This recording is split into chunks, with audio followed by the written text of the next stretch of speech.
Milwaukee, Wisconsin. Ooh, this is all good. Before I forget, I just want to say, if you folks take the time to go to WEC's front page, on the left-hand column, there's a spot that says complaint. So that's where you put your complaints that Dean Knudsen was talking about. It gives you a little tiny square, and you might have a 3-page story that you want to tell to them. You can't look back to see what you already wrote. It's like impossible. The last time I did a complaint, I freehand wrote it and sent it to Reed, and I said, here's my complaint. I find your complaint note on your website ridiculous. So just take a look at that, please. Okay. On Election Day, I observed at 4 polling locations in Milwaukee County. The first one was in Wauwatosa. The other 3 were in Milwaukee. When we asked the chiefs what they did with mail-in ballots that were brought into their polling place, they each had a different answer. So remember, this is Election Day, and we asked, what if somebody walks in with a mail-in ballot? What do you do? The first chief took them to the central count, which happened to be in the same building that he was in. At the second location, the next one spoiled the citizen's ballot and gave them a new ballot. At the third location, the chief refused to touch them, make them take him back to his car, and then when the person came back in, he gave him a ballot. The fourth person said he had not faced that problem yet and he'd deal with it when he got to it. So, the third person was correct. He made the citizen actually take it back to his car, and when he came back in, he gave him a ballot. But it is clear, and I've been dealing with WEC a few years, WEC is responsible for creating this mail-in ballot fiasco and expecting clerks, chiefs, and poll workers to remember all of the directives, because there are so many, it's impossible.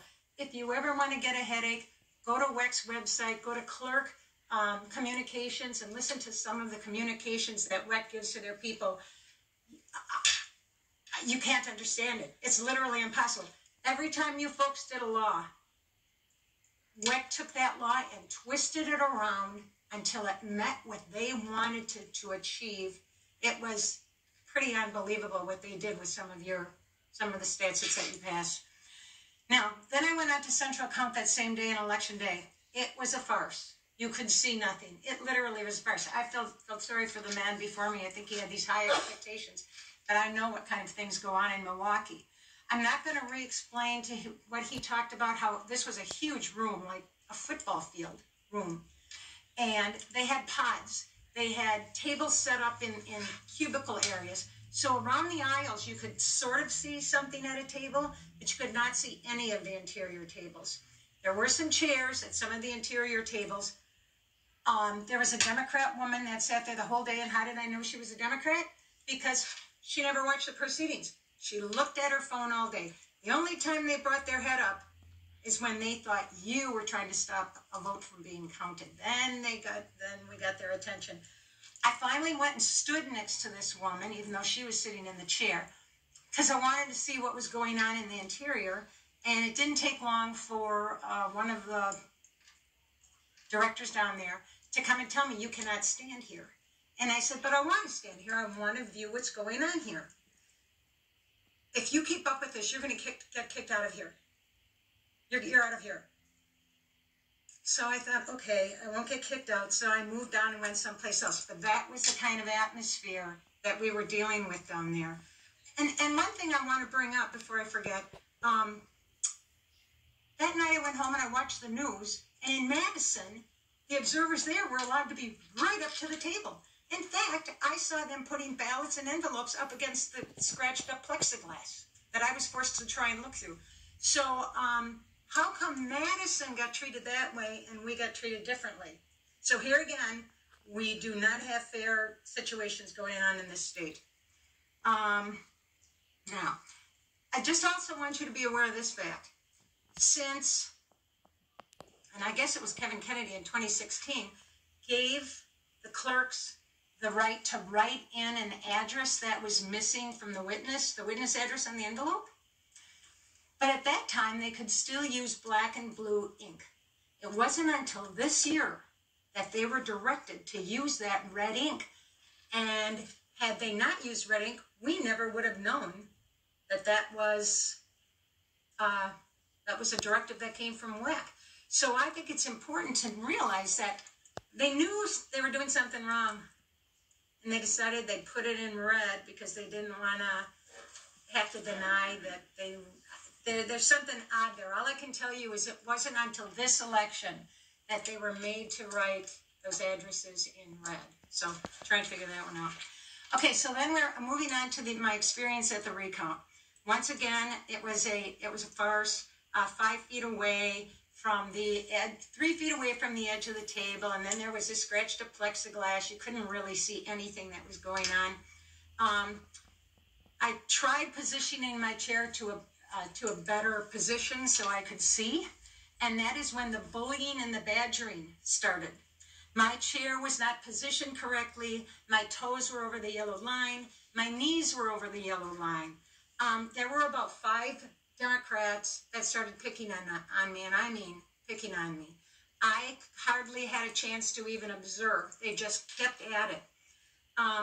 When I initially got there, I've been going to these things for a long time, so whenever I go, I sign in as an independent, because I'm not talking for the Republican Party, and if I get in trouble, I don't want it to reflect on the Republican Party, so I've always signed in as an independent. I was told that there were 3 chairs in front of the tables, and one was for an independent, and one was for a Republican, and one was for a Democrat. Okay, so I sat in the independent chair. And I took the chair, but somehow the 5 goons that were intimidating me, when they found out I was an independent, their heads exploded. Then they really got bad. Why was I talking to the Republican attorney? Why was I doing this? Why was I doing that? I tried to explain to them that as an independent, I had the right to support the candidate of my choice. That didn't mean I was apolitical. The intimidation just got worse, so I decided this is hopeless. So I left. And I thought, okay, maybe if I just go to another part of the room. So I decided to go and watch the Milwaukee Election Commission for a while, because they were making decisions they were holding court in the middle of the room. And I thought, well, okay, I'll go up there and just sit and relax and calm down. All of a sudden, I heard my name over the loudspeaker through the whole building. I never did hear what I was being accused of, but I was so incensed. I was shocked. I approached the table. I said, my name is Artis Cerny. You just mentioned my name. What did I do wrong? And I said, I've been horrid by the fact that you said my name over the loudspeaker without even talking to me first. They totally ignored me. I went and sat down. The chief judge, whatever his name is, he said, well, we've got to put a stop to this. Let's vote on removing the 3rd chair from in front of every table. So, of course, the commission is a 2-to-1, so the 2 people voted. And then they made a big deal about this workman coming out and getting all the 3rd chairs. Actually, it helped our guys get a little bit closer to where they could see better, so it was okay, actually. I wasn't too upset about it. The next day I did go back, but this time I was over against the far wall watching the big machines count ballots. But one of the goons was about 20 feet away. Artis Cerny, I'm watching you. Okay, here, it started all over again. Then I saw one of the other people that were giving me a hard time. What are you doing here? You got kicked out yesterday. I politely said that I did not get kicked out. I left of my own volition. All in all, the recount was a total waste of time, but it needed to be done so that the lawyers could go ahead and move forward with doing whatever they had to do. Just had a couple of other comments. I have a couple things that I want you to be aware of. Here's another case of WEC breaking the law, okay? Wisconsin State Statute 6.86 sub 6 that says that if you received a ballot by mail and you spoiled it, you spilled coffee on it, something happened to it, the citizen is required to return the spoiled ballot to the clerk's office before they can receive a new one. But if you take a look on WEC's website under spoiled absentee ballot guidance, There is a statement now that says you can spoil your ballot in writing by mail or email to the clerk. When did that happen? Every other situation, you spoil a ballot, you got to either mail it back into the clerk or you got to take it personally before they will give you another one. So how many people called in, never really spoiled their first ballot, got to vote. I mean, they're handing ballots out like they're candy, is what's going on up there. Now, last Friday, let me preface this with this. Okay, when I was observing at the recount, they brought out a lot of ballots. You know when you go to the Office Depot and you get a new ream of paper to put in your printer, and the ballots are perfectly in the plastic container, and you got to fan them a little bit so they loosen up? They brought out a lot of ballots, and I said to myself, those don't look like they touched human hands. And I looked at them a little more, and I thought, well, they do have the creases in. And then I did ask Claire. I said, did you fold these pre-fold? Well, some of them we pre-folded. Okay, so I thought, well, maybe since the creases were all identical, maybe it does look like a pristine, but it just looks so perfect. So I did watch those being counted over at when they went to the big machines to be counted. But that still kind of haunts me, like, why did those ballots look so perfect? So last Friday, I did an open records request of Milwaukee County, who now has custody of the ballots and the envelopes and everything else. I have done this before in other years. I wanted to look at the physical properties of the ballots, the texture of the paper, the creases, the perfect bubbles. I wanted to actually count a couple of wards. I was told I would never be permitted to handle the ballots, ever. Now, I've heard and I've seen on TV that in other states, people are being allowed to look at the ballots and touch them and count them and do whatever. I am hoping that maybe one of you could help me get in to see some of these wards. I've got some numbers. So if anybody's interested in taking that a step further, please help me with that. I still cannot believe that in the interest of fair and honest elections, WEC did not stop the donation of millions of dollars to 5 of our cities. Did you in the legislature know that this was going on? Did you know? This is blatantly apprehensible. They were buying votes. This should have never been allowed. Who should have been the person to stop this? Who should have been the person to stop this? Who do we go to? What do we do? It's pretty unbelievable. Now, how do we correct this mess? I have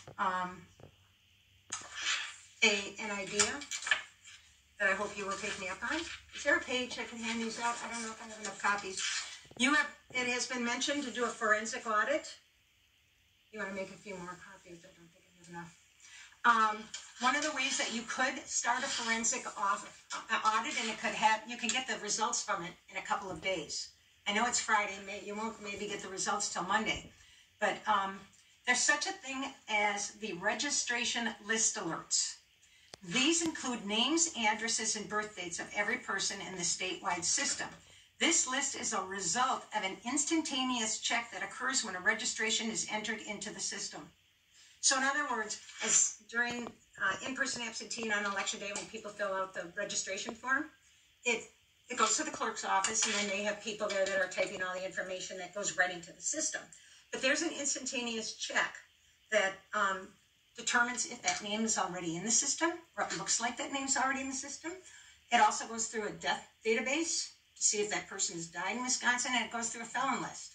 So this registration list alert, if one of those 3 things waves a red flag, it goes to that municipality. And these registration lists alert, I think, occur at the very end of in-person absentee and on election day. Now, the clerks have 45 days to get all their registration information into the system. And I think it's December something, it's in a few days that their 45 days is up. But I would say take what's in the system and find out how many new registrations are either deceased, lots of duplicates, deceased felons or duplicates. I have here November 3rd, 2018, 3 days prior to the election, the number of registration list alerts in the system was a little over 8,000. On December 6th, after the election, there were 25,000 registration list alerts in the system. So there are a ton of people voting at the end of in-person absentee and on election day that shouldn't be. So that's number one. All I'm asking you to do is go to WEC and say, of the registrations that have just been put in, or you can start from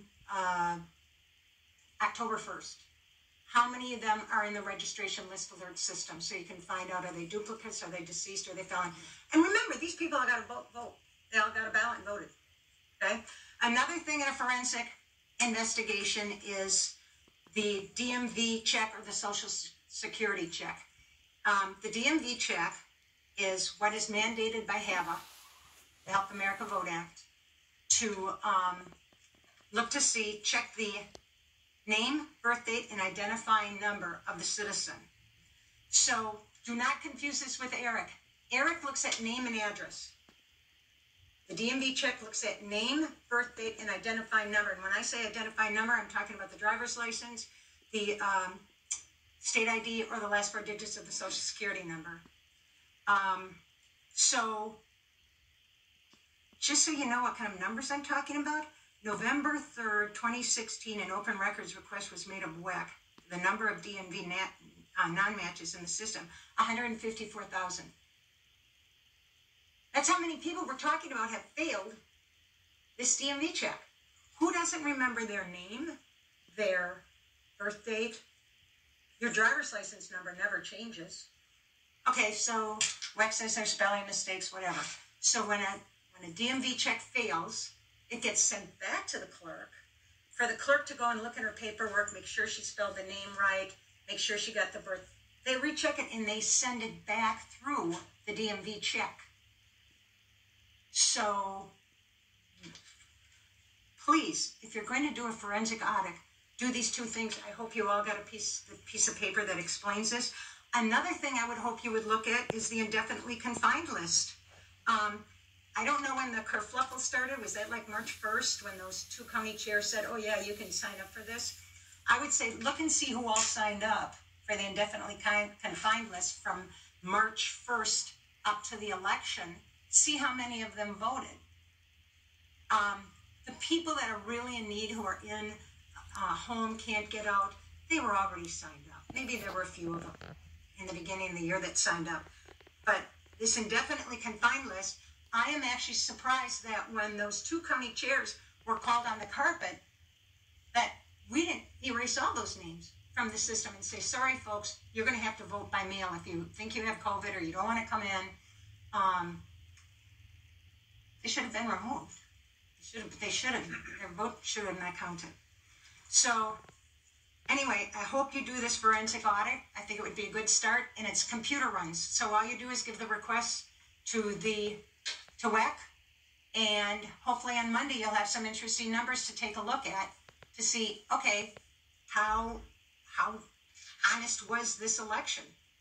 You know, we're looking at people who failed, their name, their birth date, and their identifying number, and then the registration list alerts are duplicates, deceased, and felon names. So, let's see. We have 1 more minute. Okay, thank you for your time and allowing me to speak. All right, let's go to Representative Startwell. Very quickly. Okay, thank you. No, I just had one really brief question because, of course, a lot of the restrictions that were in place for the observers in Milwaukee, were put in place arguably, for COVID or whatever, even though, as you pointed out, Madison was not doing the same thing. So, and then you brought up the fact that even if you had a knee over the line or the toe over the line, they start harassing you. So I guess my question is, are you aware of how much more severe knee-transmitted COVID is? I said to them, I don't think my knees are going to get COVID. I did say that to them. All right, Representative Murphy. Thank you, Mr. Speaker. Ma'am, I wanted to ask this question earlier and maybe there were other people testifying that could answer this better than you, but I didn't always have an opportunity. And the question I want to ask is, there was an overvote in many districts, many precincts in Milwaukee, 200% of the people voting, sometimes more. Do you have a feel for, how this transpired? Well, I can tell you this, it didn't happen on election day because the polls were not that busy at all. Okay. It happened during in-person absentee. Maybe we'll have an opportunity that we'll have someone else that might be able to speak to that. The polls were not Thanks, busy on anyway. election day. Sure. All right, very good. Thank you for your testimony. Next, we're going to talk to David Bolton.